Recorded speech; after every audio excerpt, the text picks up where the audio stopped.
श्रीदीक्षितस्य ज्ञानाञ्जनशलाकया चक्षुरुन्मिलितं येन तस्मै श्रीगुरुवे नमः। श्रीचैतन्यमनोभीष्टं स्थापितं येन भूतले स्वयं रूपकदा मह्यं ददाति स्वपदान्तिकं। वन्देऽहं श्रीगुरो श्रीयुतपदकमलं श्रीगुरून् वैष्णवांश्च श्रीरूपं स्वाद्वजातं सहगण रघुनाथान्वितं तं सजीवं स्वाद्वैतं सावधूतं परिजनसहितं कृष्ण चैतन्य देवं श्री राधा कृष्ण पादान सहगण ललिता श्री विशाखान्वितांश्च नमों विष्णुपादाय कृष्णप्रेष्ठाय भूतले श्रीमते भक्तिवेदांत स्वामिनिति नामिने नमस्ते सारस्वते देवे गौरवाणी प्रचारिणे निर्विशेष शून्यवादी पाश्चात्य वंशाकृततरुभ्यश्च कृपा सिन्धुभ्येव च पतितानां पावनेभ्यो वैष्णवेभ्यो नमो नमः। जय श्री कृष्ण चैतन्य प्रभु नित्यानंद श्री अद्वैत गदाधर शिवासादि गौरभक्तवृंद। हरे कृष्ण कृष्ण कृष्ण हरे हरे हरे राम राम हरे हरे। नमो विष्णुपादाय कृष्णप्रेष्ठाय श्रीमते जगन्नाथ स्वामी आचार्य पादाय मूकं करोति वाचालं पङ्गुलं लयते गिरिं यत्कृपातमहं वन्दे श्रीगुरुदिनकारिणम्।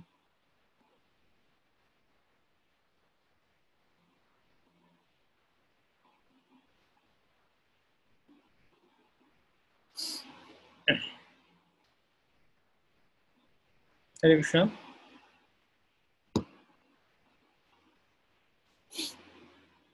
আমরা গত ক্লাসে শেষ করছিলাম, দেখছিলাম আমরা এই পর্যন্ত। হ্যাঁ, আমরা সপ্তম অধ্যায় শুরু করেছিলাম, ভক্তির শাস্ত্র প্রমাণ, শ্রী গুরুচরণ আশ্রয়, সদ্গুরুর কাছ থেকে দীক্ষা গ্রহণ এবং তার কাছ থেকে শিক্ষা লাভ, শ্রদ্ধা ও বিশ্বাস সহকারে গুরু সেবা করা। প্রিয় উদ্ধব, শ্রী গুরুদেবকে কেবল আমার প্রতিনিধি বলেই মনে করা উচিত নয়, পরন্তু তাকে আমার স্বরূপ বলে জানবে, কখনো তাকে অবজ্ঞা করবে না এবং তাকে একজন সাধারণ মানুষ বলে মনে করবে না। উদ্ধবের কাছে ভগবান শ্রীকৃষ্ণ বলছেন, এটা শ্রীমদ ভাগবতের একাদশ স্কন্ধে আছে, উদ্ধব গীতায় আছে, আচার্যম মাম বিজানিয়াম নাবমন্যেত কর্হিচিৎ। তো কেউ যদি শাস্ত্র নির্দেশ অনুসারে আচরণ না করে, মহান ভক্ত হওয়ার অভিনয় করে, তাহলে সে কখনো ভক্তির পথে উন্নতি সাধন করতে পারে না। পক্ষান্তরে সে কেবল ঐকান্তিক ভাবে আগ্রহী সাধক ভক্তদের সাধন মার্গে উৎপাতের সৃষ্টি করবে সে নিষ্ঠা সহকারে শাস্ত্র নির্দেশ অনুসরণ করে না, তাদের সাধারণত সহজিয়া বলা হয়। অর্থাৎ যারা মনে করে যে সবকিছুই অত্যন্ত সস্তা এবং তারা তাদের মন গড়া সমস্ত ধারণার সৃষ্টি করে এবং তারা কখনো শাস্ত্রের বিধান নিষেধগুলি অনুসরণ করে না, সেই সমস্ত মানুষেরা ভক্তির পথে কেবল উৎপাতের সৃষ্টি করে।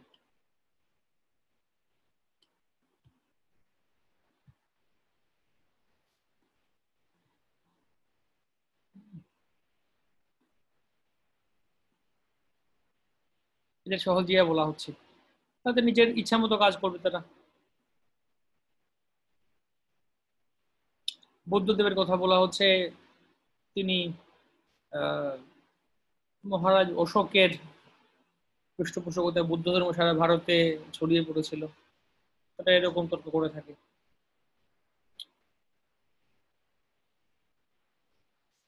তাই মূল কথা হচ্ছে বৈদিক শাস্ত্রের মাধ্যমে আমরা এই ব্যাপারগুলি বুঝতে পারি। ভক্তিটা শাস্ত্র অনুযায়ী যখন হবে, সিদ্ধান্ত অনুযায়ী যখন আচরণ করা হবে, তখন সেটা সঠিকভাবে হতে পারে। আপনার হলে হয়তোবা কেউ শাস্ত্র সিদ্ধান্ত জ্ঞান না থাকলে হয়তো ভক্তি করছে, হরিনাম করছে, গীতা ভাগবত পড়ছে, কিন্তু সেটি হয়তো কুপথে বিপথেও চলে যেতে পারে। সেটা হচ্ছে রিস্ক, সেটা হচ্ছে ভয়। কৃষ্ণ কেন বুদ্ধদেব রূপে এসে নাস্তিক্যবাদ প্রচার করে গেলেন? উত্তরে বলা হচ্ছে যে বেদের নামে তখন অসংখ্য পশু হত্যা হচ্ছিল, পশু বলি হচ্ছিল, তা বন্ধ করার জন্য ভগবান বেদের নিন্দা করে এরকম করেছিলেন। বেদের নামে পাশবিক আচরণ থেকে রক্ষা করার জন্য অবতরণ করেছিলেন। আর তাছাড়া নাস্তিকদের জন্য তিনি নাস্তিক্যবাদ প্রচার করেছিলেন, যাতে তারা তার অনুগামী হয় এবং তার ফলে পক্ষান্তরে কৃষ্ণ ভক্তি পরিণত হয়।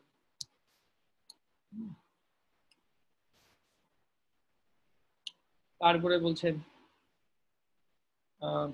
সৎ ধর্ম সম্বন্ধে জিজ্ঞাসা, সদ্ধর্ম পৃচ্ছাহা। নারদীয় পুরাণে বলা হয়েছে, কেউ যদি ভক্তি সম্বন্ধে ঐকান্তিকভাবে আগ্রহী হয়, তাহলে তার অভিলষিত সব অর্থ অচিরেই সিদ্ধ হয়, যা আছে সব সিদ্ধ হয়। তো সেই সম্বন্ধে সদ্ধর্ম সম্বন্ধে জিজ্ঞাসা করা, ভক্তি সম্বন্ধে আগ্রহী হওয়া।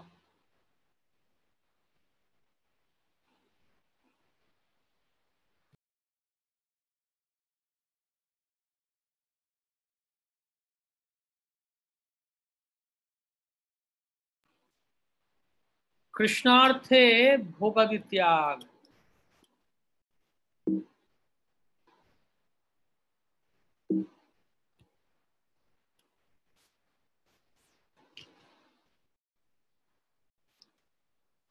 কৃষ্ণার্থে ভোগাদি ত্যাগ, ভগবানের সেবা করার জন্য ভোগাদি ত্যাগ করা। পদ্মপুরাণে বলা হচ্ছে, যে মানুষ প্রাকৃত ইন্দ্রিয় তৃপ্তি ত্যাগ করে ভক্তির পন্থা অঙ্গীকার করেছেন, তার জন্য বিষ্ণুলোকের সমস্ত ঐশ্বর্য প্রতীক্ষা করছে।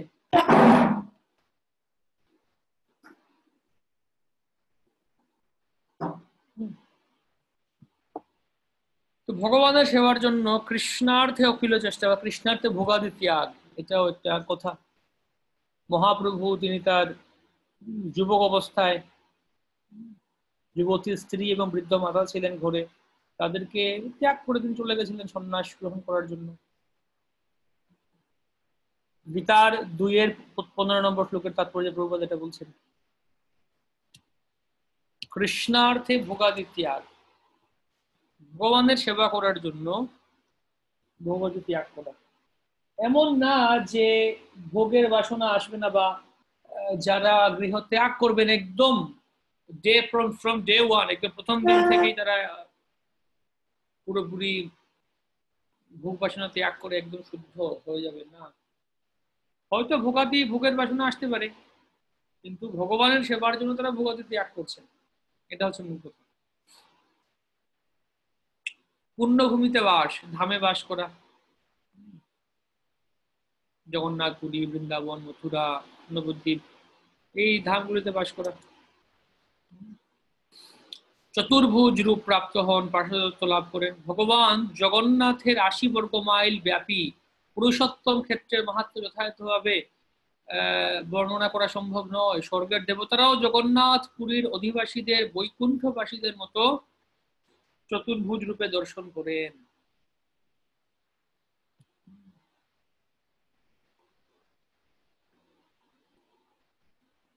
এভাবে ধাম বাস করার মাহাত্ম বর্ণনা করা হচ্ছে। কৃষ্ণ বসতি বসতি বলি পরম আদরে পুরী, বা যখন পরবর্তী দেখতে পাবো আমরা, যখন বলা হবে যে সেই ভাব ভক্তির লক্ষণ বর্ণনা করা হবে পরবর্তীতে, তখন বলা হবে যে আসক্তি স্তদ গুণাখ্যানে প্রীতি স্থলে, ভাব ভক্তের এটা একটা লক্ষণ, তিনি ভগবানের ধামে ভগবানের স্থানে বসবাস করতে তিনি প্রীতি লাভ করেন। তারপর আবশ্যকতা অনুসারে সেবা, ভক্তি অনুশীলনে ঐকান্তিক ভাবে আগ্রহীর পক্ষে প্রয়োজনের অতিরিক্ত কোনো কিছু গ্রহণ করা উচিত না। অতিরিক্ত কোনো কিছু গ্রহণ করা, যতটুকু আছে ততটুকু বাস সহজভাবে পালন করতে সমর্থ হন। তো সেই সমস্ত বিধান গ্রহণ করা উচিত নয়। দৃষ্টান্ত স্বরূপ বলা হচ্ছে, ভক্তের উচিত প্রতিদিন জপমালায় লক্ষ নাম জপ করা। তা যদি সম্ভব না হয়, তাহলে তার সামর্থ্য অনুযায়ী কম সংখ্যক নাম জপ করতে পারেন।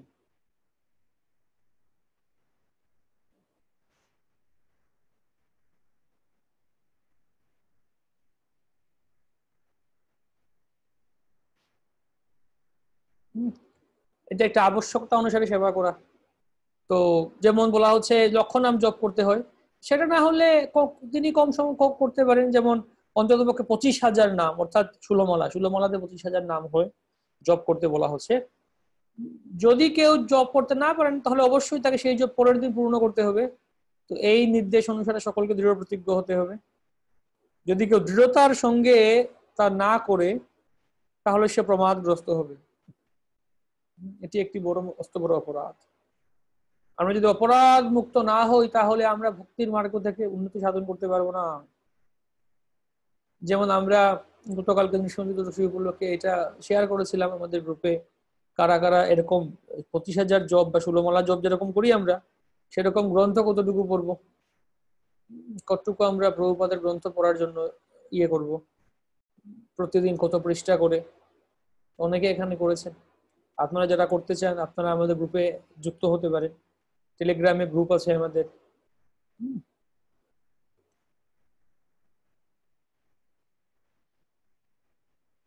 একাদশী ব্রত পালন করা, মাধব তিথি ভকতি জননী যতনে পালন করি, এগুলো ভক্তি জননী মাধব তিথি, যত্ন সহকারে পালন করা এই তিথিগুলি।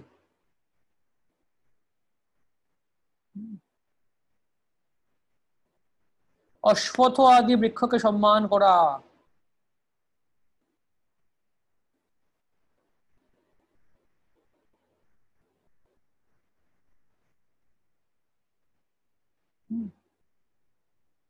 অভক্ত সঙ্গ ত্যাগ করা, অভক্ত সঙ্গ ত্যাগ করা। একরকম অভক্ত হচ্ছে কৃষ্ণ বিদ্বেষী, অপর শ্রেণী হচ্ছে বিষয়ী।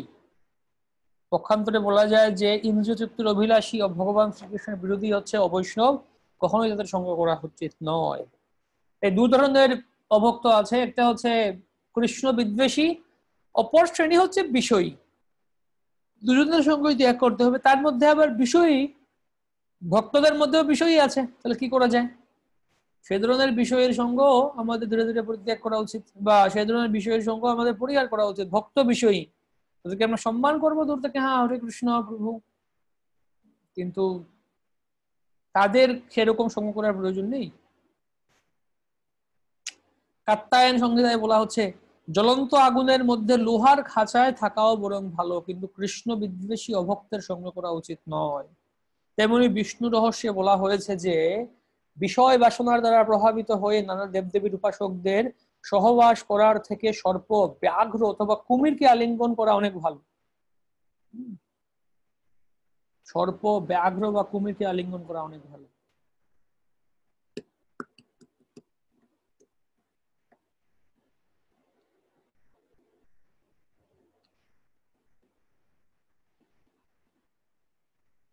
কঠিন কথা বলেছেন। দেবদেবতার উপাসকের সাথে সহবাস, তাদের সাথে থাকার থেকে, সঙ্গ করার থেকে কুমির অথবা বাঘকে আলিঙ্গন করলে অনেক ভালো।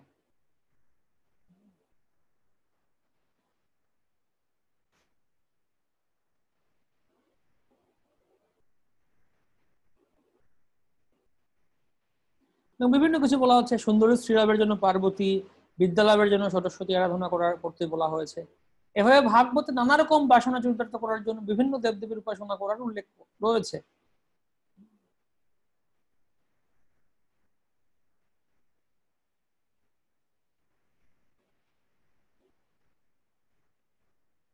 তো এখন কেউ যদি সেই ধরনের, এমনকি ভাগবতে বলা হয়েছে, ভাগবত দ্বিতীয় স্কন্ধে তালিকা দেয়া হয়েছে, কি আপনার লিস্ট দেয়া হয়েছে, কি চাইলে কার কাছে যাবেন।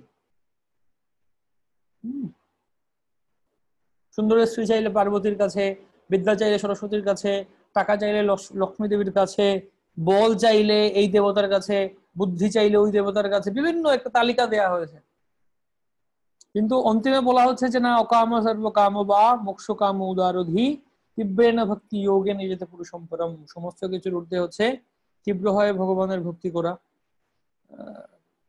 যদি কেউ এগুলো চায়ও, যাও ভগবানের কাছে গিয়ে চাও, কৃষ্ণের কাছে গিয়ে চাও, কেন তোমরা এটা এই সমস্ত কিছু জাগতিক ভৌতিক বাদীদের কাছে চাইছো কি?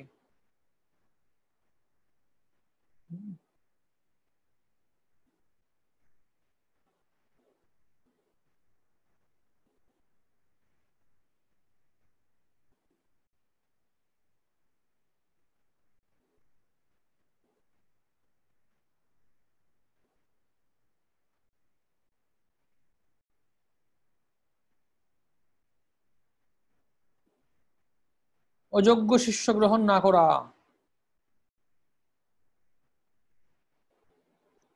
বড় মন্দির নির্মাণের প্রয়াস না করা, বহু বহু গ্রন্থ পাঠ না করা। তিনটা এখানে সাথে বলছেন, আমি ওই দিয়ে আলোচনা করলাম এটা। এমনকি বহু গ্রন্থাভ্যাস, একদম বই রেখে ভরে দেবে এবং অনেক গ্রন্থ পড়ে ইয়ে করে দেবে। তো সেই জন্য বলা হচ্ছে নির্দিষ্ট সংখ্যা বা একটা নির্দিষ্ট যে আমাদের আচার্যদের গ্রন্থগুলি আমরা পড়ি, আচার্য বলতে আমাদের ধারায় প্রথমত প্রভুপাদের গ্রন্থ আমরা পড়ি, প্রভুপাদের গ্রন্থ পাঠ করার চেষ্টা করি, তারপর আমরা ধীরে ধীরে অন্যান্য গ্রন্থও পড়বো।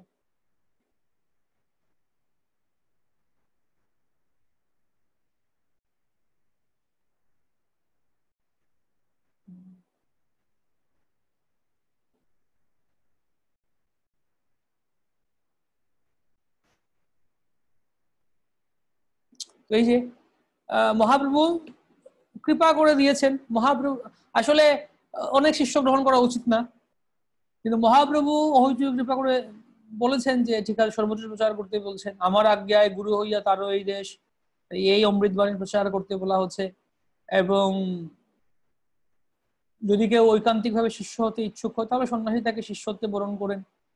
শিষ্য সংখ্যা না বাড়ালে এই ভক্তি কৃষ্ণ ভাবনামৃত আন্দোলনটা ব্যাপক প্রসার হওয়া সম্ভব নয়। তাই কখনো কখনো চৈতন্য মহাপ্রভুর অনুগামী সন্ন্যাসীর বিপদের সম্ভাবনা থাকা সত্ত্বেও এমন অনেক মানুষকে শিষ্যত্বে বরণ করেন যারা শিষ্য হওয়ার পূর্ণ যোগ্যতা অর্জন করেনি। এই ধরনের সদ্গুরুর কৃপায় ধীরে ধীরে অযোগ্য শিষ্য ভক্তি মার্গে উন্নতি লাভ করে। কিন্তু কেউ যদি কেবল মিথ্যা সম্মান লাভের জন্য, যশ বৃদ্ধির জন্য শিষ্য সংখ্যা বাড়ায়, তবে সে অবশ্যই কৃষ্ণ ভাবনাময় অমৃতময় মার্গ থেকে অধঃপতিত হবে।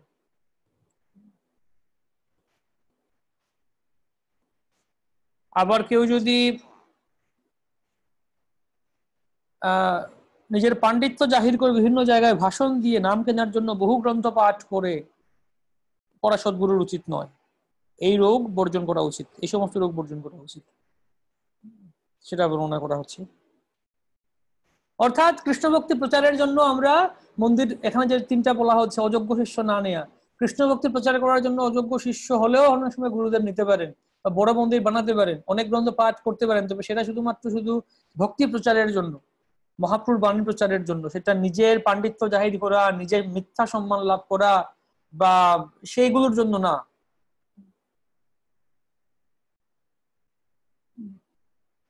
নিষ্কপট ব্যবহার এবং লাভ ও ক্ষতিতে সমভাবাপন্ন, এই কথাগুলি তো গীতায়ও আছে। নিষ্কপট ভাবে থাকা,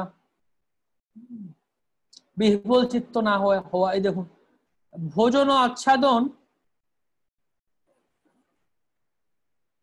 সাধনকারী বস্তুর অপ্রাপ্তিতে বা প্রাপ্ত বস্তুর বিনাশে বিহ্বল চিত্ত না হয়ে কেবল ভগবানকে স্মরণ করা উচিত। আর ভক্তি পরায়ণ ব্যক্তির পক্ষে জাগতিক লাভ বা ক্ষতিতে কখনো বিচলিত হওয়া উচিত। অর্থাৎ আপনি যা অনেক কিছু হঠাৎ করে লটারি থেকে, যদি লটারি কিনা উচিত না, মনে করুন উদাহরণস্বরূপ অনেক টাকা পয়সা পেয়ে গিয়েছেন বা হুট করে আপনি অনেক ধন সম্পদ সুখ শান্তি পেয়ে গিয়েছেন, তাতে বিচলিত হওয়া উচিত না। আবার যা চেয়েছিলেন তা পাননি, তাতেও বিচলিত বিহ্বল চিত্ত হওয়া উচিত না। কথা হচ্ছে এটা অপ্রাপ্ত বস্তুর প্রাপ্তিতে এবং কাম্য বস্তুর অপ্রাপ্তিতে কখনো বিহ্বল চিত্ত হওয়া উচিত নয়।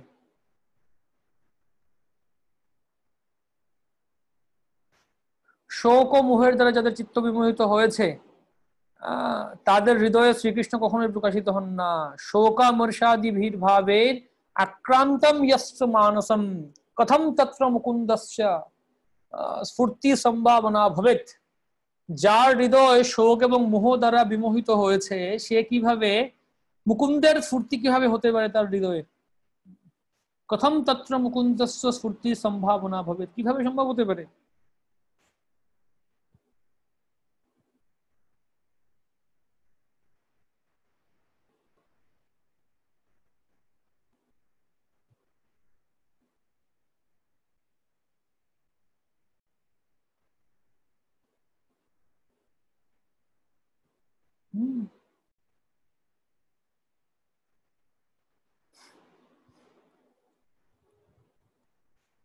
অন্য দেব দেবীদের অসম্মান করা উচিত নয়। দেবতাদের ভক্ত না হওয়ার অর্থ এই নয় যে তাদের প্রতি অসম্মান করতে হবে। বৈষ্ণব যদিও শিব বা ব্রহ্মার ভক্ত নন, তবুও তাদের মতো মহান দেবতাদের যথাযথ সম্মান প্রদর্শন করা উচিত, দেবতাদের অবজ্ঞা না করা। অর্থাৎ এখানে কি কি বিষয় করা যাবে না সেগুলি 11 থেকে 18, 11 থেকে 20 পর্যন্ত বলছেন।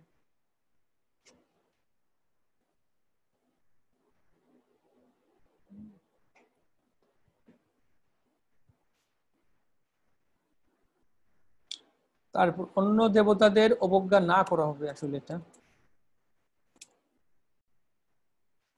কোন জীবকে ক্লেশ না দেওয়া,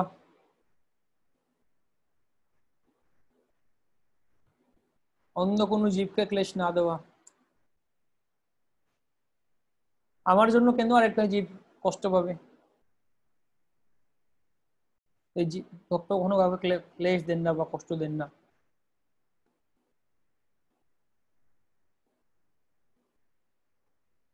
তারপর আচ্ছা, সপ্তম অধ্যায় শেষ। অষ্টম অধ্যায় হচ্ছে বর্জনীয় অপরাধ, অপরাধ থেকে দূরে থাকা। তো অপরাধ সম্বন্ধে বলছে যে 32টি সেবা অপরাধ আছে।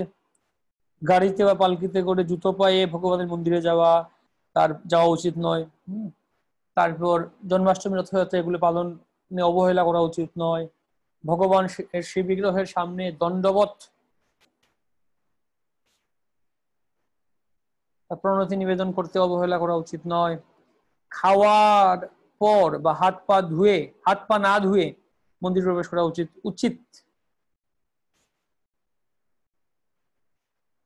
উচিত নয়। দূষিত অবস্থায় মন্দিরে প্রবেশ করা উচিত নয়।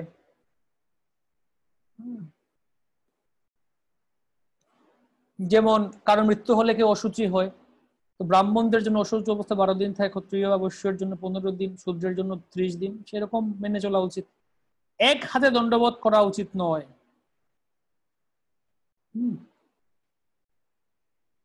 এক হাতে দণ্ডবোধ প্রণাম করা উচিত নয়। কৃষ্ণের সম্মুখে পরিক্রমা করা উচিত নয়। মন্দিরের পরিক্রমা, মন্দিরের একটা বিধি রয়েছে, ভগবানের মূর্তিকে দক্ষিণ দিকে রেখে প্রদক্ষিণ করা অন্তত 3 বার করা উচিত, প্রতিদিন 3 বার। বিগ্রহের সামনে পা ছড়িয়ে বসা উচিত নয়। বিগ্রহের সামনে হাত দিয়ে হাঁটু, কনু, পায়ের গোড়ালি ধরে বসা উচিত নয়। বিগ্রহের সামনে শোয়া উচিত নয়। প্রসাদ খাওয়া উচিত নয়। বিগ্রহের সামনে বিগ্রহের সামনে মিথ্যা কথা বলা উচিত নয়। জোরে জোরে কথা বলা উচিত নয়। অপরের সঙ্গে কথা বলা উচিত নয়। ক্রন্দন বা চিৎকার করা উচিত নয়। ঝগড়া করা উচিত নয়। কাউকে তিরস্কার করা উচিত নয়। এগুলো সব বিগ্রহের সামনে কি কি করা উচিত নয়। ভিক্ষা দান করা উচিত নয়। কঠোর বচন বলা উচিত নয়। চর্ম ধারণ করা উচিত নয়। চর্ম নির্মিত বস্ত্র পরিধান করে মুখমন্দিরের সামনে যাওয়া উচিত নয়। ভগবানের সামনে অন্য কারো স্তুতি ও প্রশংসা করা উচিত নয়। খারাপ কথা বলা উচিত নয়। বায়ু ত্যাগ করা উচিত নয়। এই ধরনের নিয়ম দেয়া হয়েছে।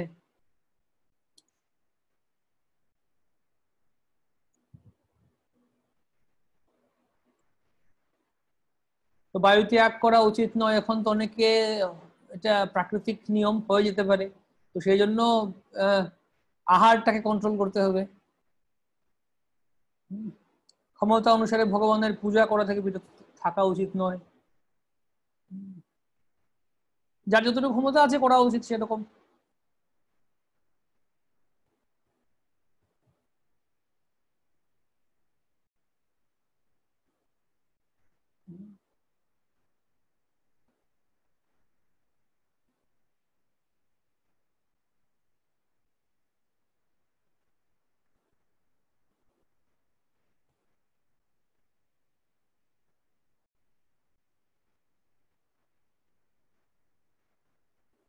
তারপর কৃষ্ণকে নিবেদন না করে কোনো কিছু খাওয়া উচিত নয়। এটা একটা কথা। ভগবানকে ভোগ না দিয়ে কোনো কিছু খাওয়া উচিত নয়। রীতি অনুসারে টাটকা ফল শস্য কৃষ্ণকে অর্পণ করা উচিত। খাবার প্রস্তুত হওয়ার পর তো ভগবানকে নিবেদন না করে কাউকে দেওয়া উচিত নয়। বিগ্রহের দিকে পিছন ফিরে বসা উচিত নয়। নিঃশব্দে গুরুদেবকে প্রণতি নিবেদন করা উচিত নয়। অর্থাৎ গুরুদেবকে দণ্ডবোধ করার সময়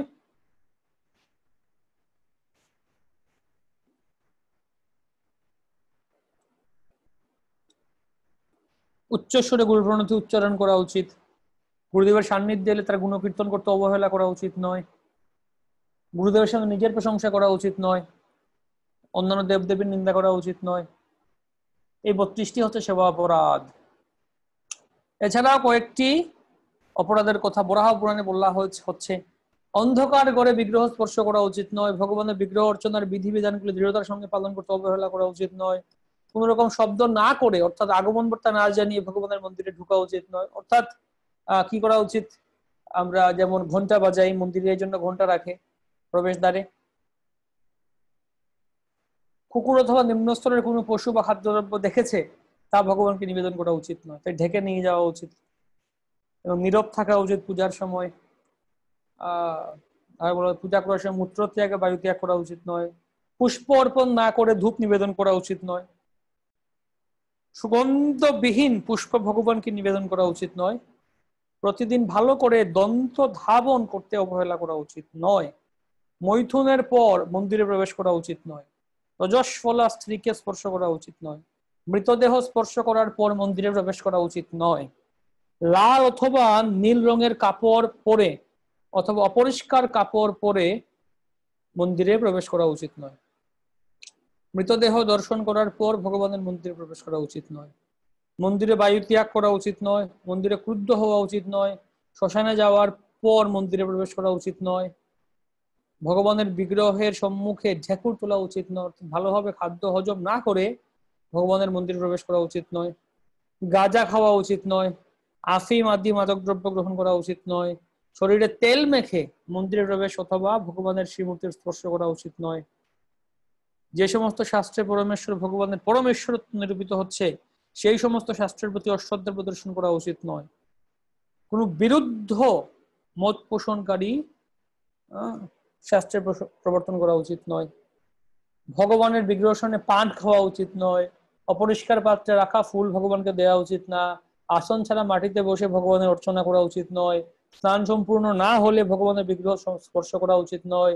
কপালে ত্রিরেখা বিশিষ্ট তিলক ধারণ করা উচিত নয়, যেটা শৈবরা করে থাকে, শিব ভক্তরা করে থাকে, সেরকম করা উচিত নয়।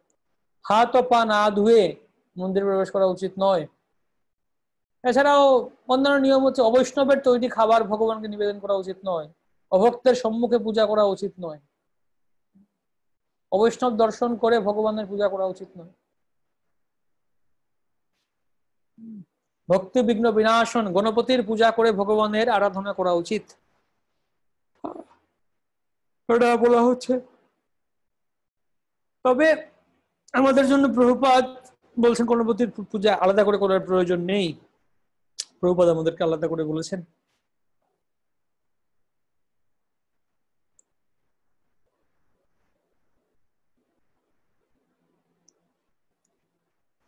ভগবানের নাম দিয়ে শপথ করা উচিত নয়। শপথ করে থাকি অনেক সময় আমরা ভগবানের নামে শপথ করছি, ভগবানের নাম নিয়ে শপথ করা উচিত নয়। তো তারপরে দশবিধ নাম অপরাধ রয়েছে। সাধু নিন্দা করা একটা প্রথম নাম অপরাধ। শিব ব্রহ্মা আদি দেবতাকে ভগবান নামে সম্মান স্বতন্ত্র বলে মনে করা। গুরুদেবকে গুরু অবজ্ঞা করা, শাস্ত্র নিন্দা করা, নামকে কাল্পনিক বলে নাম কাল্পনিক বলে মনে করা, নামে অর্থবাদ আরোপ করা, নাম বলে ভাবাচরণ করা। মনে করতে পারে আমি তো পাপ করব আর ওইদিকে নামও করব।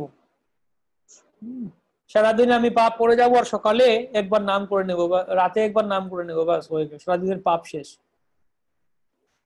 হরে কৃষ্ণ মহামন্ত্র উচ্চারণকে বৈদিক কর্মকাণ্ডে পরিণত পূর্ণ করে বলে মনে করা।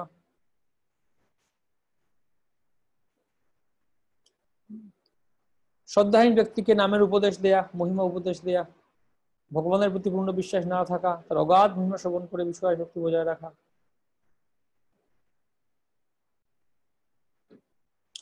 প্রত্যেকটি ভক্তের উচিত এই ধরনের অপরাধ থেকে মুক্ত হওয়ার চেষ্টা করা।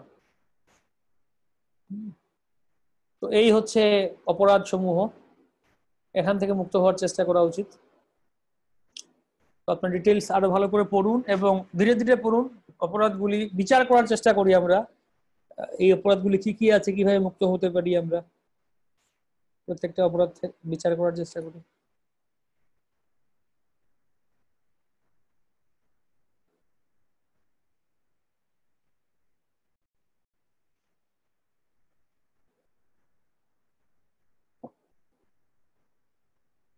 কোনো প্রশ্ন আছে এই সম্বন্ধে কারো?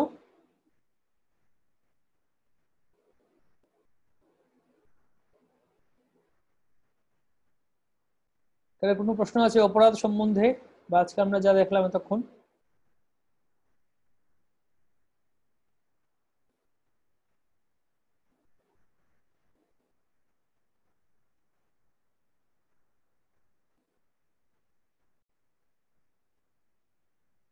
ওকে,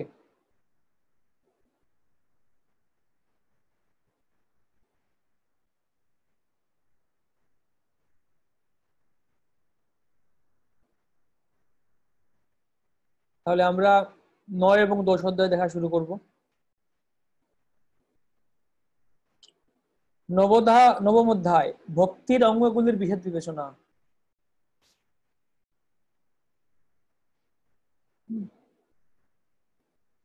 এটা 20 থেকে শুরু হচ্ছে, 20। আগে 1 থেকে 19 পর্যন্ত দেখে নিয়েছি আমরা।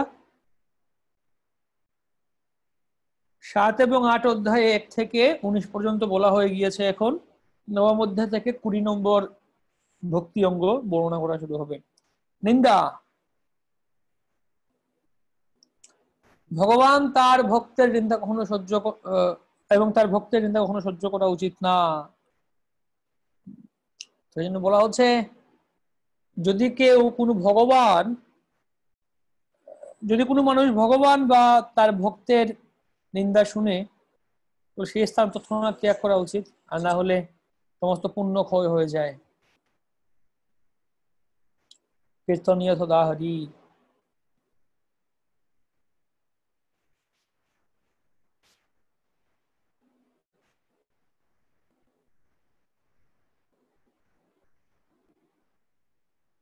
তো মহাপ্রভুর এই আচরণটি অত্যন্ত মহত্বপূর্ণ ছিল।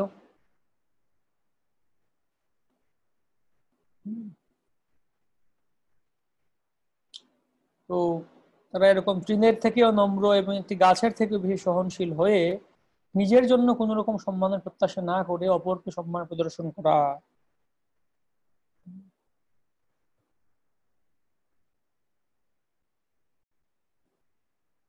বিশ্বগুরু চৈতন্য প্রভু প্রশ্ন করছেন, আমাদের তো অপরাধ হয়ে যায়, কিভাবে এই জ্ঞান ও অজ্ঞান জনিত পাপ অপরাধ থেকে নিজেকে বাঁচানো যায়? প্রথমত জ্ঞান জনিত অপরাধ করা উচিত নয়, জ্ঞানে অর্থাৎ জেনে শুনে বা অপরাধ করা উচিত না। দ্বিতীয়ত, যদি অজ্ঞান জনিত কারণে হয়ে যায় অপরাধ, তাহলে ভগবানের কাছে প্রার্থনা করা উচিত এবং আরো সিরিয়াসলি ভক্তি হরিনাম করা, প্রার্থনা করা। অজ্ঞানাৎ অথবা জ্ঞানাৎ একটা অপরাধ শুধু এই জন্য, যখন ভগবানের বিগ্রহ সেবা করতে যাওয়া হয় তখন সেখানে একটা অপরাধ শোধন মন্ত্র আছে, পূজারীর অপরাধ শোধন মন্ত্র দেয়া হয়, যেটা সেই সেবার পরে পূজারীরা ভগবানের কাছে প্রার্থনা করেন। সচিত নয় প্রভু বলছেন, হরিভক্তি বিলাস গ্রন্থ পাঠ করা ঠিক কিনা? হ্যাঁ, পাঠ করা যেতে পারে। সনাতন গোস্বামী আমাদের আচার্য করে দিতে হবে। আগে আমরা প্রভুপাদের গ্রন্থগুলি শেষ করি পড়ে। আগে প্রভুপাদের পুরো গীতা, ভাগবতম, চৈতন্য চৈতন্য যা গ্রন্থ আছে এক সেট পুরো শেষ করুন পড়ে। 1-2 বার প্রভুপাদের গ্রন্থ পড়ে শেষ করার পরে হরিভক্তি বিলাস পড়তে পারেন। আসলে আমাদের নিচ থেকে যাওয়া উচিত, আগে প্রভুপাদের গ্রন্থ ভালো করে পড়া উচিত। প্রভুপাদের গ্রন্থটা আমাদের প্রতিদিন পড়েই যাওয়া উচিত। একবার শেষ হলো আরেকবার পড়বো, আরেকবার পড়বো, এটা আমাদের কন্টিনিউ হবে। তো একবার শেষ করার পরে কমপক্ষে আমরা তখন ধীরে ধীরে অন্যান্য আচার্য, যেমন প্রভুপাদের গ্রন্থ শেষ করার পরে ভক্তি সিদ্ধান্ত সরস্বতী ঠাকুর, তারপর ভক্তিবিনোদ ঠাকুর, এভাবে ধীরে ধীরে ক্রমান্বয়ে আমরা উপরের দিকে যেতে পারি, যাওয়া উচিত আসলে। হরিভক্তি বিলাস পড়া যেতে পারে, তবে আগে প্রভুপাদের সিদ্ধান্তটা পড়ে আমাদের মূল কনসেপ্টটা বোঝা উচিত। আর না হলে অনেকে হরিভক্তি বিলাস পড়ে অনেক বিভ্রান্ত হতে পারে। হরিভক্তি বিলাসী এমন বলা আছে, কি খাওয়া যাবে, কি অনেক কিছু বলা আছে, এটা খাবেন না, ওটা খাবেন না, অনেক কিছু। তো এখন চাতুর্মাসের ব্রত বলা হয়েছে, এই এখন দেখা গেল চাতুর্মাস্য করতে, অনেক ভক্তরা এরকম আছে, আমরা চাতুর্মাস্য করব। চাতুর্মাস্য করতে গিয়ে তারা এত মানে ওইটার প্রতি আগ্রহী, তারা প্রচার করছে না, বা তারা অন্যান্য যে অঙ্গগুলি যেটা প্রভুপাদ আমাদেরকে বলেছে সেটা ভালো করে পালন করছে না। তো সেটা তো উচিত না। আমি চাতুর্মাস্য করছি এই অজুহাত দিয়ে যদি আমি প্রচার করতে না, যে প্রচার না করি, বা সেরকম বিচার আচার প্রচারে আমার ঘাটতি হয়, তাহলে কি লাভ হবে?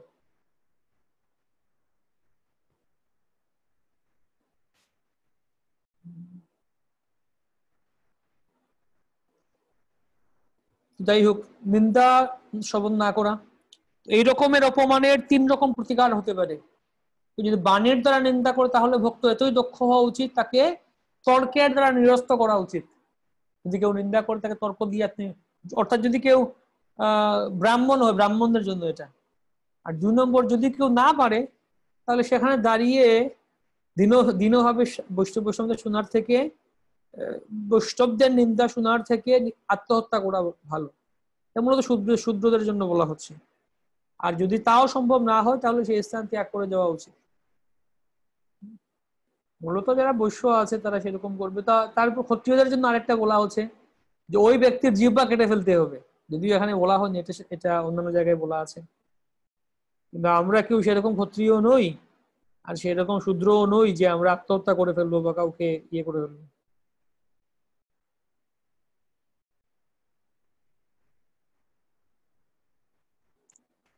তিলক ও তুলসী মালা ধারণ করা, তিলক অথবা কপিচন্দনের দ্বারা বিভূষিত হয়ে সমস্ত শরীরে ভগবানের নাম ধারণ করেন, যার কণ্ঠে অবক্ষস্থলে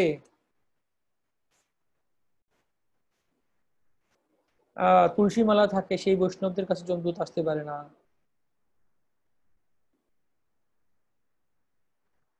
শরীরে হরে কৃষ্ণ নামাদি লেখা, শরীরে হরে কৃষ্ণ নামাদি লিখে রাখা।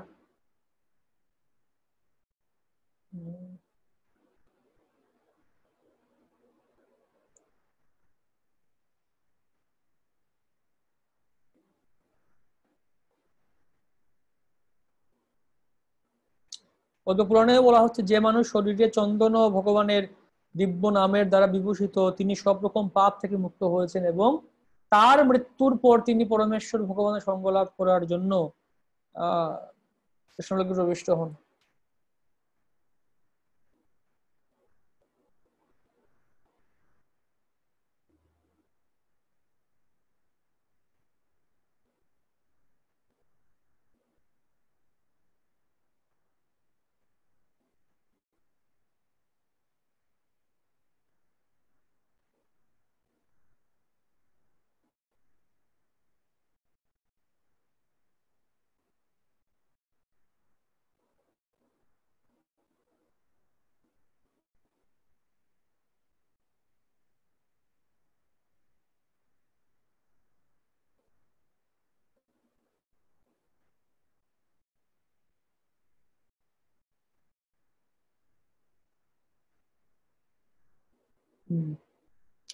পুষ্যমাল্য ধারণ করা,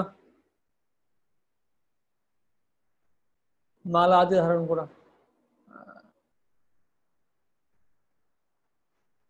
তোমার ব্যবহৃত ফুলমালা, এটা উদ্ধব কৃষ্ণকে বলছিলেন, তৈয়োপসৃষ্ট স্রগন্ধ বাস অলঙ্কার চর্চিত উচ্ছিষ্ট ভোজিন দাসাস্তব মায়াম জয়মহি। হে গোবিন্দ, তোমার ব্যবহৃত ফুলমালা, গন্ধদ্রব্য, বস্ত্র, অলঙ্কার আমি গ্রহণ করি, এবং কেবল তোমার উচ্ছিষ্ট ভোগ করি, কারণ আমি হচ্ছে তোমার নিত্যদাস। তাই আমি সুদৃঢ়ভাবে বিশ্বাস করি যে মায়ার দ্বারা আমি আক্রান্ত হব না। এখানে এই শ্লোকের তাৎপর্য হচ্ছে, যে মানুষ গোপীচন্দন অর্থাৎ চন্দনের তিলক ধারণ করেন এবং কৃষ্ণের নির্মাল্য ধারণ করেন, তিনি কখনো মায়ার দ্বারা বশীভূত হন না। মৃত্যুকালে যমদূতরা তাদের কাছে আসতে পারে না।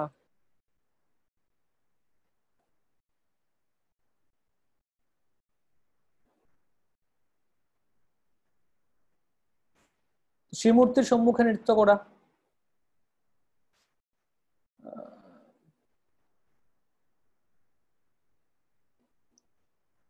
যে মানুষ প্রসন্ন চিত্তে ভক্তিপূর্বক আমার সামনে নৃত্য করতে করতে শরীরের ভঙ্গিমার দ্বারা অন্তরে বিভিন্ন ভাব প্রকাশ করেন, তার কোটি কোটি জন্মের সঞ্চিত পাপ বিনষ্ট হয়ে যায়। ভগবানের সামনে নৃত্য করা, দিব্য ভাব প্রকাশ করে যিনি ভগবানের শ্রী বিগ্রহের সম্মুখে নৃত্য করেন এবং করতালি দেন, তার শরীর থেকে পাতকী রূপী সমস্ত পক্ষী উড়ে চলে যায়। এটা এই গ্রন্থে অর্থাৎ দ্বারকা মাহাত্ম্যে বর্ণনা করা হচ্ছে। বিগ্রহের সামনে নৃত্য করেন এবং হাততালি দেন, তার শরীর থেকে পাতকী রূপ সমস্ত পক্ষী উড়ে চলে যায়।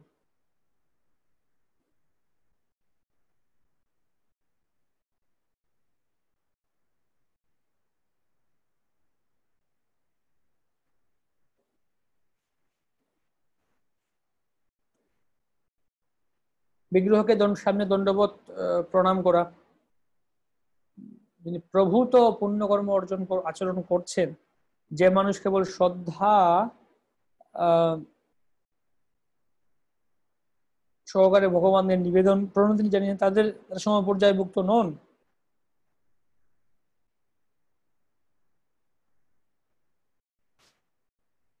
ভগবানকে দণ্ডবোধ প্রণাম করা ভগবানের সামনে এসে।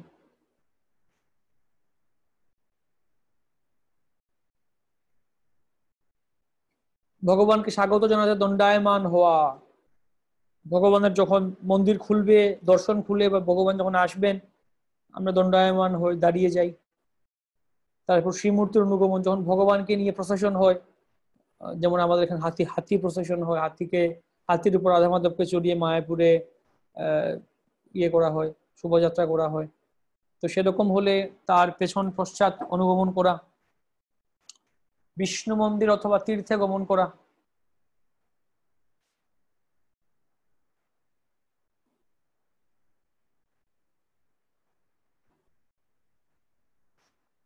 মানে কালো তিলক, এটা কি শাস্ত্রমত কোনো বস্তু? হ্যাঁ, কালো তিলক বা রাধাকুণ্ডের তিলক পরে, ঠিক আছে, এটা এটা এটা ইয়ে না, রাধাকুণ্ডের তিলকটা অবশ্যই এটা ঠিকই আছে, রাধাকুণ্ডের তিলক পড়ছে। কিন্তু এটা হচ্ছে কি, ওই বাবাজিরা যেহেতু পড়ছে, অনেক ইসকন ভক্তরা ধীরে ধীরে বাবাজিদের ওখানে চলে যাচ্ছে এবং রাধাকুণ্ড তিলক পরে, তো সেই জন্য এখন আমাদের ইসকন যদি কালো তিলক পরে, তাহলে এটাকে অন্য চোখে দেখা হয়, খারাপ ভাবে নেওয়া হয়, কিন্তু আসলে কেউ করতে পারে। তীর্থে যাওয়া, আবারও বলা হচ্ছে ভগবানের ধামে যাওয়া, ধামে গমন করে, ধামে থাকা। বিষ্ণু মন্দির পরিক্রমার কথা আবারও আসছে। জন্ম মৃত্যুর চক্রকে প্রতিহত করে জড়বন্ধন থেকে মুক্ত হন পরিক্রমা করে ভগবানের মন্দির। অন্তত 4 বার মন্দির প্রদক্ষিণ করেন যদি, তাহলে বুঝতে হবে তিনি সমস্ত ব্রহ্মাণ্ড ভ্রমণ করেছেন।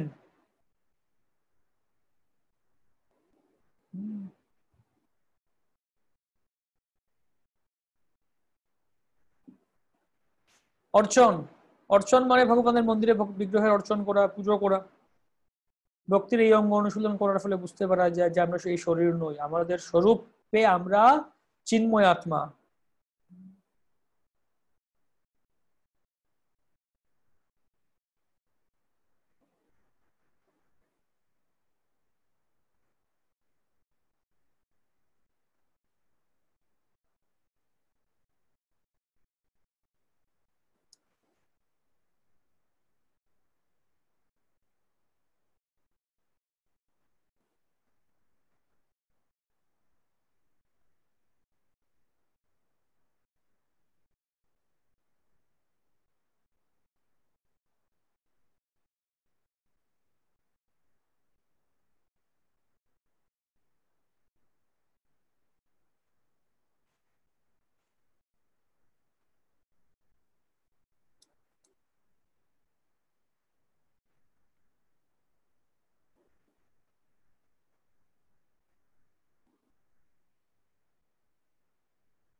তো এইভাবে ব্রহ্মাণ্ডের সার্বভৌমত্ব লাভ করা যায় কিভাবে? কারণ কৃষ্ণের অর্চন করার ফলে অনায়াসে স্বর্গের সমস্ত ঐশ্বর্য পাওয়া যায়, মোক্ষ লাভ করা যায়, এই ব্রহ্মাণ্ডের সার্বভৌমত্ব লাভ করা যায়, এই জগতের সমস্ত ঐশ্বর্য লাভ করা যায়, যোগসিদ্ধি লাভ করা যায়।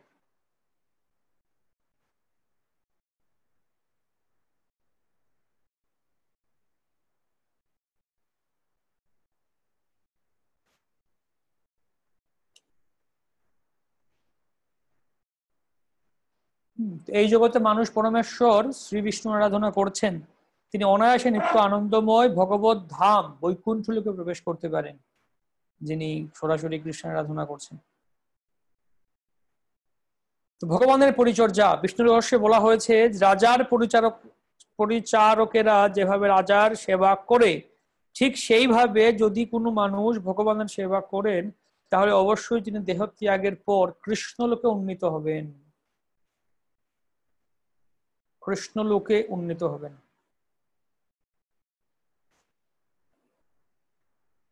ভগবান বিভিন্ন সেবা পুজো করা।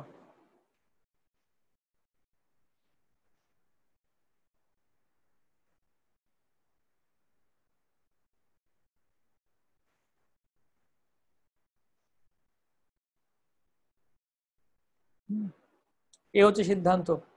যারা যারা সমাজে যারা বিত্তবান আছেন, তাদের কর্তব্য হচ্ছে ভগবানের জন্য সুন্দর সুন্দর মন্দির তৈরি করা, তার পূজার আয়োজন করা, যাতে মানুষ এই মন্দিরের প্রতি আকৃষ্ট হয়ে ভগবানের দিব্য নাম কীর্তন করে, ভগবানের বিগ্রহের সম্মুখে আনন্দে মগ্ন হয়ে নৃত্য করতে পারে, অথবা ভগবানের দিব্য নাম শ্রবণ করতে পারে। এইভাবে সকলেই ভগবত ধামে উন্নীত হওয়ার সৌভাগ্য লাভ করতে পারে।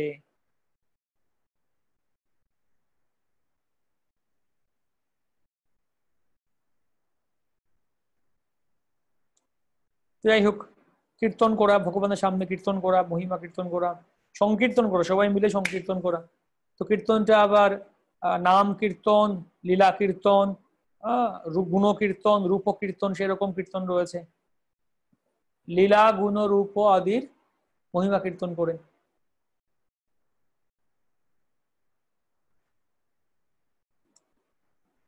তাকে বলা হয় সংকীর্তন। উচ্চস্বরে সবাই মিলে যখন বহুবীর মিলিত্বা, সবাই মিলে যখন করেন, এটাকে বলা হচ্ছে সংকীর্তন। নাম সংকীর্তন করা, লীলা কীর্তন করা, গুণ কীর্তন করা, সেরকম কীর্তনের কথা বলা হচ্ছে। ভক্ত সঙ্গে করা উচিত সেই কীর্তন। জপ আস্তে আস্তে যখন করা হয়, ধীরে ধীরে, তাকে বলা হচ্ছে জপ। মৃদু স্বরে যখন উচ্চারণ করা হয়, তাকে বলা হচ্ছে জপ। উচ্চ স্বরে উচ্চারণ করাকে বলা হচ্ছে কীর্তন। তো জপ ও কীর্তন দুটি করা যায়, দুটি করা উচিত। নির্দিষ্ট সঙ্গে জপ করি, তারপরে আমরা কীর্তন করি। স্কন্দ পুরাণে নিম্নলিখিত তিনটি পন্থার কথা উল্লেখ করা হয়েছে। আত্মনিবেদন, ভগবানের কাছে বিজ্ঞপ্তি করে আত্মনিবেদন করা, সম্প্রার্থনা আত্মিকা, গভীর আবেগের সঙ্গে ভগবানের কাছে ভগবানের প্রার্থনা করা, দৈন্য বোধিকা, দীনভাবে ভগবানের শরণাগত হওয়া,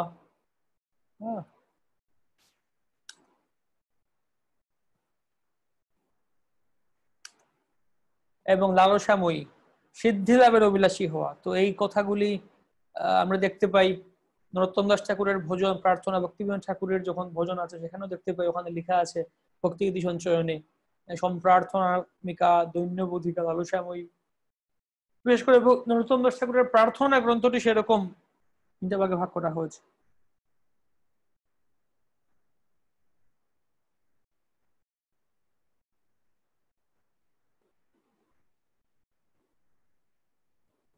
কে বলা হচ্ছে লালসাময়ী, অথবা নিজের যথার্থ স্বরূপে অধিষ্ঠিত হওয়ার ঐকান্তিক বাসনা করা।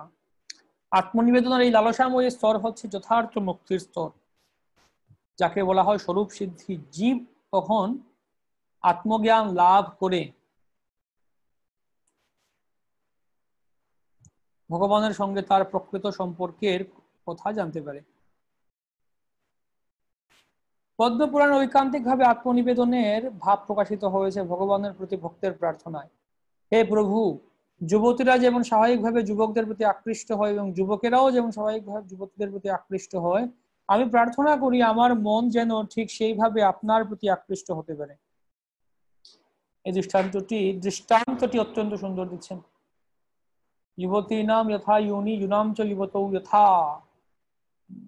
যুবতীরা যেরকম যুবকদের প্রতি আকৃষ্ট, যুবকরা যেরকম যুবতীর প্রতি আকৃষ্ট, একইভাবে আমি প্রার্থনা করি আমার মন যেমন ঠিক সেইভাবে আপনার প্রতি আকৃষ্ট হতে পারে।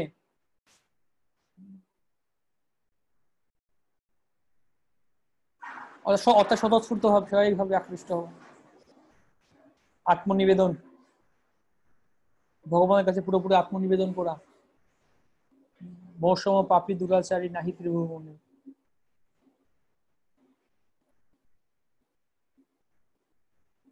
পক্ষান্তরে বলা যায় ভগবানের জন্য আকুল হয়ে ক্রন্দন করতে শিখতে হবে। কোনো বিশেষভাবে ভগবানের সেবায় যুক্ত হওয়ার জন্য ঐকান্তিক ভাবে ক্রন্দন করতে হবে। একে বলা হয় লৌল্যম। এবং লৌল্যম প্রকাশিত হয় ভগবানের সঙ্গে অথবা ভগবানের সঙ্গে মিলিত হওয়ার এবং কোনো বিশেষভাবে তার সেবা করার ঐকান্তিক আগ্রহ প্রকাশিত হয়। সেটি হচ্ছে ভগবানের রাজ্যে প্রবেশ করার মূল্য। তত্র লৌল্যম মূল্যম এই কালাম লৌল্যম।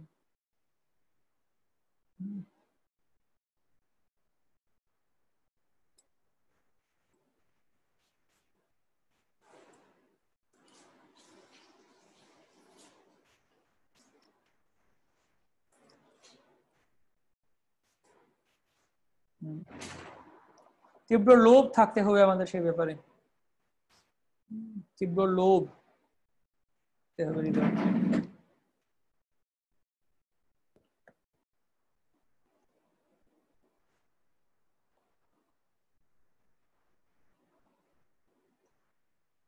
স্তবপাঠ,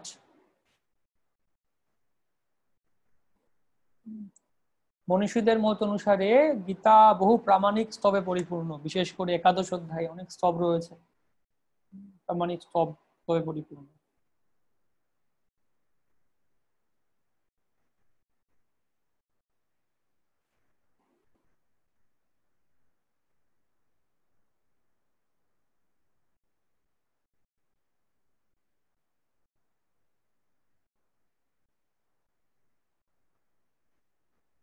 যখন কোনো ব্যক্তি এরকম ভগবানের বিগ্রহের সম্মুখে এসে স্তব পাঠ করেন তখন তিনি তৎক্ষণাৎ বৈকুণ্ঠ লোকে উন্নীত হওয়ার যোগ্যতা অর্জন করে, তাতে কোনো সন্দেহ নেই। এই ভগবানের সামনে এসে স্তব পাঠ করা, বিভিন্ন রকম স্তব রয়েছে, প্রার্থনা রয়েছে, শ্লোকাবলী রয়েছে, আমরা সেগুলি শেখা উচিত। সেই শ্লোকগুলি ভাগবত থেকে কুন্তী দেবীর প্রার্থনা, বৃত্রাসুরের প্রার্থনা, ঋতু মহারাজের প্রার্থনা, তাছাড়া আচার্যদের প্রার্থনা যেগুলি আছে ভক্তি গীতির মধ্যে আছে, চৈতন্য চরিতামৃতে আছে, এই প্রার্থনাগুলি আমাদের মুখস্থ করা, শেখার চেষ্টা করা উচিত, যেগুলি আমরা ভগবত কাছে গিয়ে স্তব পাঠ করতে পারি। বৈষ্ণব ভোজন যেগুলি আছে, বাংলা ভোজন, সেগুলি আমরা শেখার চেষ্টা করতে পারি, মুখস্থ করার চেষ্টা করতে পারি, সেগুলি আমরা সময়ে সময়ে কীর্তন করতে পারি। প্রসাদ সেবন, ভক্তদেরকে নিয়ে প্রসাদ সেবন করা।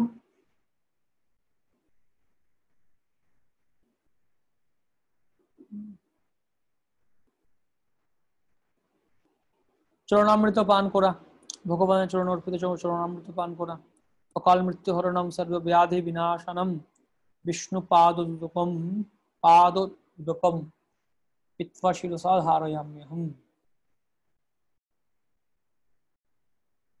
পদ্মপুরাণে বর্ণনা করা হচ্ছে, যে মানুষ কোনোদিনও যজ্ঞ সাধ্যায় অর্চনাদি কোন রকম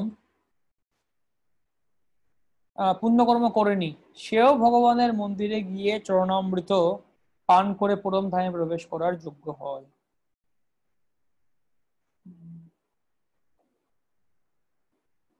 অর্পিত ধূপ ও পুষ্পের সৌরভ আঘ্রাণ করা। হরিভক্ত সুধোদয়ে উল্লেখ করা হচ্ছে যে কোনো বিশেষ ঔষধি আঘ্রাণ করার ফলে সাপের বিষ কেটে যায়, তেমনি ভগবানকে অর্পিত সুগন্ধি পুষ্প আঘ্রাণ করার ফলে জড় বিষয়ের বিস্ময়ী প্রতিক্রিয়া থেকে মুক্ত হওয়া যায়।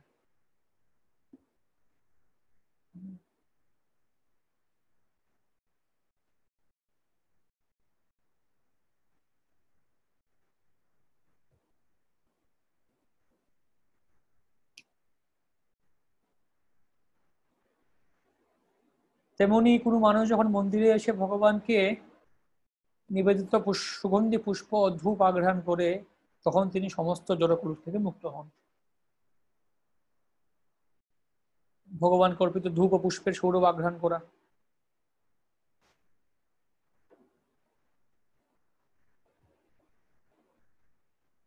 সাপের যেমন কেটে যায় সেরকম কেটে যেতে পারে। তন্ত্রশাস্ত্রে বলা হচ্ছে ভগবানকে নিবেদিত ফুলের মালার সৌরভ যে কোনো মানুষের নাসারণ্যে প্রবেশ করে তৎক্ষণাৎ তিনি তার সমস্ত পাপের বন্ধন থেকে মুক্ত হন। কেউ যদি কোনো পাপ কর্ম করেও থাকেন তবুও কেবলমাত্র ভগবানকে নিবেদিত সুগন্ধি পুষ্প আঘ্রাণ করে নির্বিশেষবাদের বিষময় প্রভাব থেকে মুক্ত হয়ে ভক্তি পরিণত হতে পারে।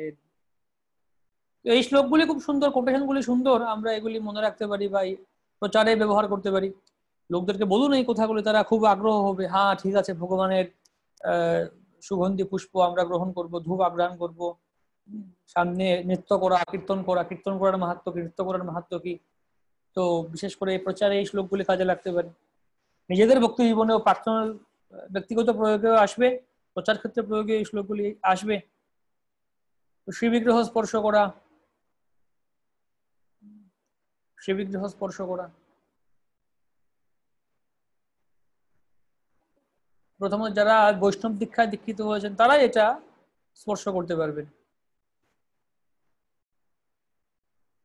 অবশ্যই একটি বিশুদ্ধিকরণের প্রক্রিয়া আছে, প্রক্রিয়ার মধ্য দিয়ে যেতে হবে, তবে সেটা আমরা করতে পারবো।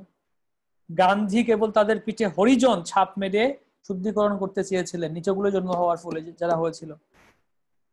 তাই মন্দিরের ব্যবস্থাপক ও গান্ধীর অনুগামীদের মধ্যে প্রবল সংঘর্ষ বাধে। কেবল পিঠে ছাপ মেরে হরিজন বানানো যাবে না, তাদেরকে তারা যদি ভক্ত হয়, দীক্ষা নেয় সৎ শাস্ত্রের মতে, বৈদিক শাস্ত্রের মতে, বৈষ্ণব দীক্ষা নেয়, তাহলে তারা করতে পারে, হরিজন হতে পারে। বিগ্রহ দর্শন করা, মন্দিরে গিয়ে ভগবানের বিগ্রহ দর্শন করা, এর মাহাত্ম্য বর্ণনা করা হচ্ছে। তো জমালয়ে থেকে মুক্ত হন, সর্বোচ্চ লোকে প্রবিষ্ট হওয়ার অনুমতি লাভ করেন। আরতি দর্শন করা, কোটি কোটি বছরের সঞ্চিত ভাব থেকে মুক্ত হন আরতি দর্শন করলে। ব্রহ্মহত্যার মতো জঘন্যতম ভাব থেকে মুক্ত হন। উৎসব অনুষ্ঠান, রামায়ণ, জন্মাষ্টমী, রামনবমী, এই সমস্ত উৎসব অনুষ্ঠানে যাওয়া, ভগবানকে দর্শন করা।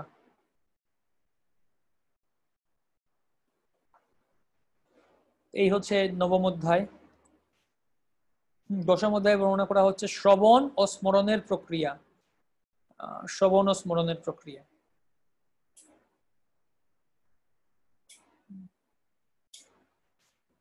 তো কৃষ্ণ ভাবনা অথবা ভগবত ভক্তি শুরু হয় শ্রবণের মাধ্যমে। শ্রবণ থেকে শুরু হচ্ছে এই ভক্তির পন্থা। শ্রবণম সম্বন্ধে অনেক আলোচনা করেছি আমরা আগেও। তো শ্রবণ 3 রকম, নাম শ্রবণ, চরিত্র শ্রবণ, গুণশ্রবণ। এই সম্বন্ধে এখানে বর্ণনা করছে নাম শ্রবণ, চরিত্র শ্রবণ বা লীলা শ্রবণ এবং গুণশ্রবণ। তো এই শ্রবণ করা উচিত ভগবানের গুণ মহিমা।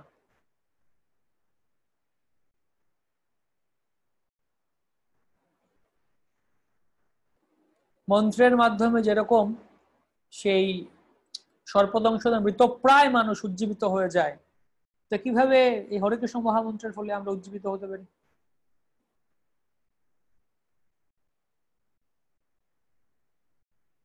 তো কৃষ্ণ ভাবনায় ভাবিত হওয়ার ফলে বিষয়াসক্ত মানুষ বিষয়ের বন্ধন থেকে মুক্ত হতে পারে ভক্তিতে আসার ফলে।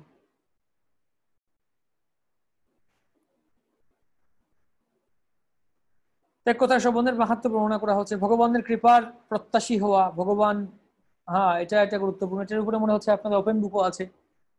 দশম স্কন্ধের শেষ লোকটা তত্ত্বেনুকম পাম সমীক্ষ মানো মুঞ্জানো এবাত্মকৃতম বিপাকম বৃদ্বাগ বপুর ভীর বিধন্যমস্তে জীবে তো ইয় মুক্তিপদে সদায় ভা।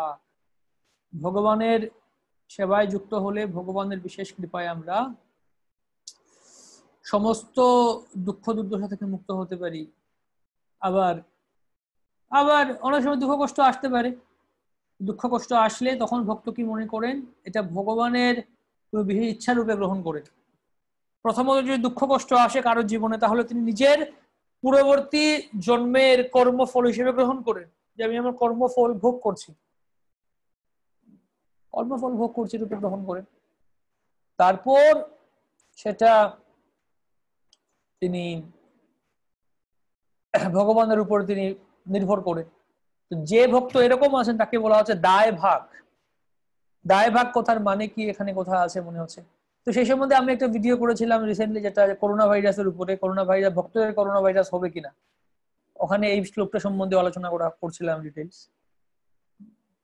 দুঃখ কষ্ট ভক্তদের হতে পারে, কাঁচা লঙ্কা যেরকম অভক্তের কাছেও ঝাল, ভক্তের কাছেও ঝাল, তাই একই রকম দুঃখ কষ্ট ভক্তের কাছেও আসতে পারে। এই শ্লোকের দায় ভাগ, তো দায় ভাগ একটা ইয়ে আছে, একটা আইন আছে, যারা আইন সম্বন্ধে জানেন, দায় ভাগ আইন নামে একটা আইন আছে। আইনটা মানে কি, অর্থাৎ যদি কোনো পুত্র তার পিতার সম্পত্তি না পান, তাহলে তিনি গিয়ে ওখানে গিয়ে কেস করতে পারেন, কোর্টে গিয়ে মামলা করতে পারেন যে আমি আমার পিতার সম্পত্তি পাইনি, তখন দায়ভাগ আইনের মাধ্যমে তিনি তার পিতৃ সম্পত্তি পাবেন।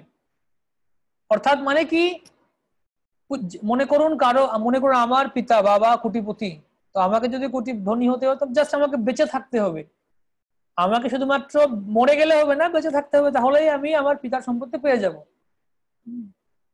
এইভাবে দায়ভাগ কথার অর্থ হচ্ছে জাস্ট অবস্থান করতে। কিভাবে, যদি আমরা ভক্তিতে অবস্থান করি, ভগবানের কৃপার অপেক্ষা করে, ভগবানের কৃপা প্রত্যাশী যদি ভক্তি করে যাই, তাহলে এক সময় না এক সময় আমরা ভগবানের কৃপা পাবো, শুদ্ধ স্থলে আসবো। ঠিক যেরকম সেই পুত্র পিতার সম্পত্তি পেতে পারেন, সেরকম আমরাও ভগবানের সেই বিশেষ ইয়ে পেতে পারি। তারপর স্মরণ, ভগবানের কথা স্মরণ করা, স্মর্তব্য সততম বিষ্ণুর বিস্মর্তব্য জাত উচিত, সবসময় ভগবানকে স্মরণ করা। তারপর ধ্যান, স্মরণ আর ধ্যানের মধ্যে কি পার্থক্য হচ্ছে, স্মরণটা আপনি যে কোনো ভাবে স্মরণ হতে পারে, কীর্তনের মাধ্যমে স্মরণ হয়, বা শ্রবণ করলেও স্মরণ হচ্ছে, ভগবানের ধামে অর্চন করছেন, ভগবানের কথা স্মরণ হচ্ছে। ধ্যানটা হচ্ছে বিশেষ করে যে অষ্টাঙ্গ যুগের যে একটা বিশেষ অঙ্গ ধ্যান, বসে আপনাকে ধ্যান করতে হবে, যম নিয়ম প্রাণায়াম এগুলো করে ধ্যান করতে হবে। রূপধ্যান, গুণধ্যান, ক্রীড়া ধ্যান, সেবা ধ্যান, ভগবানের রূপ ধ্যান করা, তার বিভিন্ন গুণাবলী ধ্যান করা, তার বিভিন্ন লীলা ধ্যান করা, তার সেবা সম্বন্ধে ধ্যান করা, এই ধ্যানগুলা করলে। তো ব্রহ্ম বৈবর্ত পুরাণ একটা কাহিনী আছে, সেই প্রতিষ্ঠানপুর নামক স্থানের ব্রাহ্মণের কাহিনী, যিনি মানুষে পায়েস রান্না করে দিয়েছিলেন ভগবানকে, মিষ্টান্ন রান্না করে দিয়েছিলেন। সেই কাহিনী জানি আমরা, আশা করি সকলে পড়ুন এটা। মানুষে দিচ্ছিলেন, ভাবছেন যে পায়েস তো ভগবানকে দেওয়া উচিত, ঠান্ডা, বেশি গরম খাওয়া উচিত না, তাই তিনি আঙুল দিচ্ছেন মানুষে, আঙুলটা পুড়ে গিয়েছে, আঙুলটা পুড়ে গেছে। তো সেইভাবে আমরাও মানুষে মনে মনে ভগবানের সেবা করতে পারি, ভগবানের কাছে প্রপত্তি করতে পারি, আত্মনিবেদন করতে পারি। তবে যখন সামর্থ্য আছে, সরাসরি ভগবানের সেবা করা উচিত। আর না হলে ঠিক আছে, কেউ কেউ বলছে যে আমরা কিভাবে একজন বলছে ভক্তি কিভাবে করব, ভক্তি বড় লোকরাই, ধরো ধনীরাই করতে পারবে, গরিবরা কি ভক্তি করতে পারবে না? কেন না, আপনাদের ইসকনে আগরবাতি প্যাকেটের দাম 50 টাকা, এটা এত দাম, ওইটা এত দাম, মানে কিভাবে আমরা ভগবানকে সেবা করব? এত টাকা, জিনিসপত্রের দাম বেশি। তাহলে আপনার কাছে টাকা না থাকলে আপনাকে 50 টাকা বা 100 টাকা দামের আগরবাতি কিনে দেওয়ার প্রয়োজন নেই। আপনি মনে মনে ভগবানকে আগরবাতি নিবেদন করুন, মনে মনে রাজভোগ দিয়ে দিন, মনে মনে 56 ভোগ খাওয়ান ভগবানকে, সমস্যা কোথায়? তবে যার কাছে যদি সামর্থ্য থাকে, তাহলে অবশ্যই আপনি সরাসরি 56 ভোগ দেওয়ার চেষ্টা করুন, আর না থাকলে তো মনে মনে দিন। হ্যাঁ, তো প্রশ্ন করছেন প্রেম সরোবর মাতাজি, যে শাস্ত্রে বর্ণিত হচ্ছে ভগবানের সম্মুখে নৃত্য করলে তার শরীর থেকে পাতক রূপী সমস্ত পাখি উড়ে চলে যায়। প্রশ্ন হচ্ছে, আমি ওড়িশি নৃত্য করতাম, কিন্তু যখন আমি একদা ভগবানের নৃত্য করতে যাই, তখন বরিষ্ঠ ভক্তরা আমাকে নৃত্য পরিবেশন করতে মানা করে। আমি সেটা মেনে নিই। পরবর্তীকালে জানতে প্রভুপাদ মেয়েদের নৃত্য করার ক্ষেত্রে বিরোধী ছিলেন। বুঝলাম ব্যাপারটা হচ্ছে, উক্ত দুটি বিষয়ে কিভাবে ব্যাখ্যা করতে বোঝা যায়। হ্যাঁ, তো আপনি ওড়িশি নৃত্য আপনার বাড়িতে নৃত্য করুন, আপনার ঘরে দরজা লাগিয়ে আপনি একা একা ভগবানের সামনে, জগন্নাথের সামনে ওড়িশি নৃত্য করুন। পাবলিকলি স্টেজে গিয়ে জনসম্মুখে মাতাজিদের নৃত্য করা, সেটা শাস্ত্রসম্মত না, এটা বৈদিক কালচার না, স্ত্রী ধর্ম না। এই জন্য যেমন জগন্নাথ পুরীতে যে যারা জগন্নাথ দেবের সামনে গিয়ে নৃত্য করেন, সেই যারা দেবদাসী বলা হয়, তারা রাতের বেলা নৃত্য করেন। ওই সময় কাউকে থাকতে দেয়া, কোন পুরুষ বা অন্য কাউকে থাকতে দেয়া হয় না ওই স্থানে, সবাইকে বের করে দেয়া হয়। তা আমাদের একজন ভক্ত ব্রহ্মচারী আমাকে বলছিলেন যে উনি ভাবছিলেন যে না, আমি এখানে থেকে যাবো, দেখি কি রাতের বেলা কি হয়। লুকিয়ে বসেছিলেন ওখানে। সবাই চলে গেছে, সবাইকে বের করে দিচ্ছে পুলিশ, কিন্তু লুকিয়ে বসেছিলেন ওখানে। পরবর্তীতে ওরা ওই ওই মাতাজিরা ওখানে এসছে, মেয়েরা ওখানে এসছে। তো পরবর্তীতে ছোট একটা বাচ্চা আছে, বাচ্চাটা ঘুরতে ঘুরতে চলে আসে ওনার কাছে, এসে দেখে উনি এখানে আছেন। তো গিয়ে বলে দেয়, তখন তারা এসে দেখে যায় উনি এখানে, উনাকে পুরো বের করে দেওয়া হয়। তো যাই হোক, তো এটা তখন এটা শুধুমাত্র জগন্নাথ দেবের সামনেই সেটা তারা করেন। সেই নৃত্য, ওড়িশি নৃত্য বা যাই, সেই গীত গীত গোবিন্দ গাইছেন এবং নৃত্য করছেন জগন্নাথ দেবের সামনে। তো কেউ যদি নৃত্য করতে হয় ভগবানের সামনে করুন, এটা আপনি আপনার বাড়িতে করুন। জনসম্মুখে পাবলিক স্টেজে নৃত্য করাটা, এটা মেয়েদের নৃত্য করা, এটা বিরোধী, বৈদিক শাস্ত্র বিরোধী। ঠিক আছে, আজকে আমরা এখানে রাখছি। আর কোনো প্রশ্ন আছে কারো?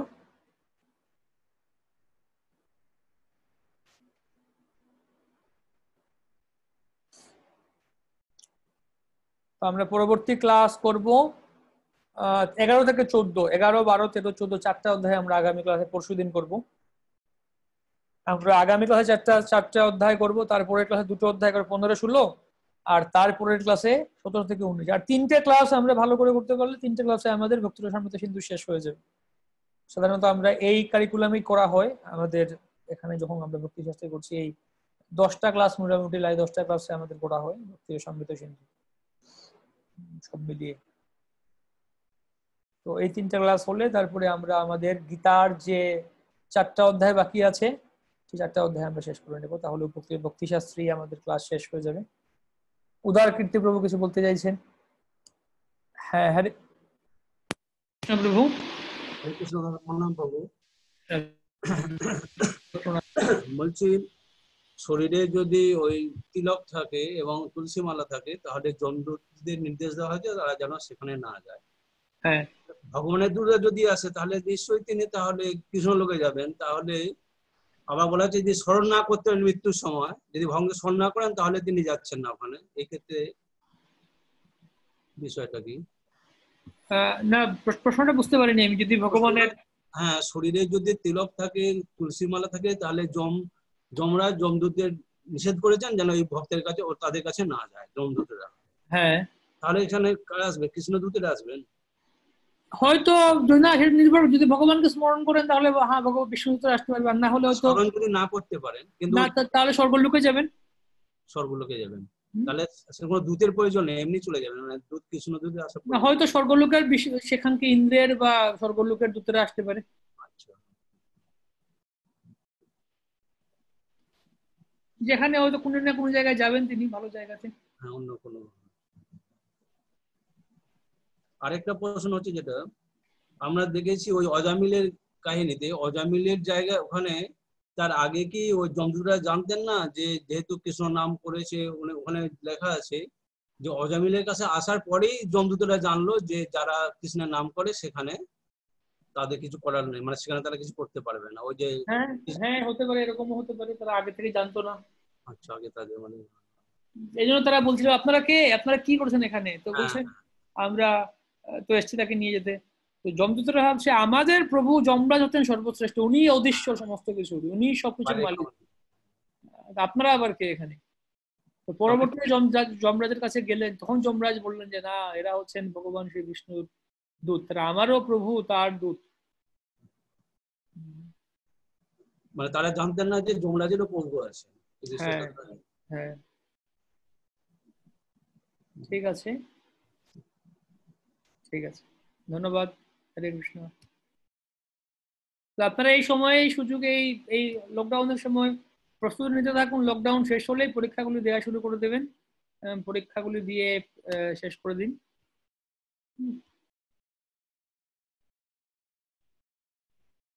ওকে, হরে কৃষ্ণ কৃষ্ণ কৃষ্ণ হরে হরে, হরে রাম রাম রাম হরে হরে।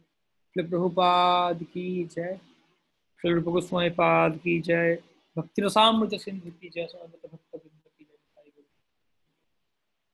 আর শ্লোক পরীক্ষাটা আপনারা দিয়ে দিন, এর মধ্যে শেষ করে দিন শ্লোক পরীক্ষা। লকডাউনের মধ্যে যে 45টা শ্লোক আছে সবগুলো, যার যেটা বাকি আছে সব শ্লোক পরীক্ষা দিয়ে শেষ করে দিন। পরবর্তীতে কিন্তু বেশি সময় পাবেন না। লকডাউন শেষ হলে আমরা মোটামুটি 1 মাসের মধ্যেই 1-1.5 মাসের মধ্যেই আমরা সমস্ত ক্লোজ বুক শেষ এবং ওপেন বুকটাও জমা দিয়ে দিন। এই লকডাউনের মধ্যে ওপেন বুক এবং শ্লোক শেষ করে নিন। তো লকডাউন শেষ হওয়ার পরে 1 থেকে 1.5 মাসের মধ্যে আমরা ক্লোজ বুক সব শেষ করে দেবো, আরো 1 মাসের মধ্যে সার্টিফিকেট চলে আসবে। ব্যাস। হরে কৃষ্ণ।